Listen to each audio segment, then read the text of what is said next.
If holiday cheer had a flavor, it would be this cake. Introducing the Gingerbread Fantasia Cake. At first glance, you may all think that there is just way too much going on in this cake. From the gingerbread cake layers to the cranberry compote, my apple filling recipe, I've got some cream cheese icing, and we're even going to be putting chocolate ganache in this cake. But don't knock it till you try it. This cake is absolutely fantastic. So sit back and watch it unfold. But before you go, head over to Gretchen'sVeganBakery.com to grab all the recipes. And I'm wishing you all a very happy holiday and a happy and prosperous and healthy new year.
Well, I thought I was signing off, but I had to come back on here to tell you, oh, this is so delicious.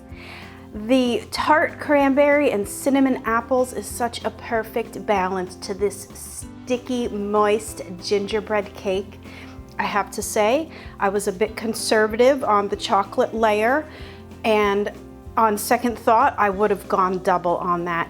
That bittersweet chocolate ganache balances out all of these flavors. I cannot rave about this cake enough. So if you really want to bring the holiday cheer this year, definitely try this Gingerbread Fantasia Cake. You will not be sorry. All right, everyone, thanks again for watching. Thank you for all of the support, your commenting and liking and sharing, and of course, my patrons on Patreon and my pals in PayPal. So thank you is just not enough. So, all right, well, Happy New Year. And until next time, happy vegan baking. Bye for now.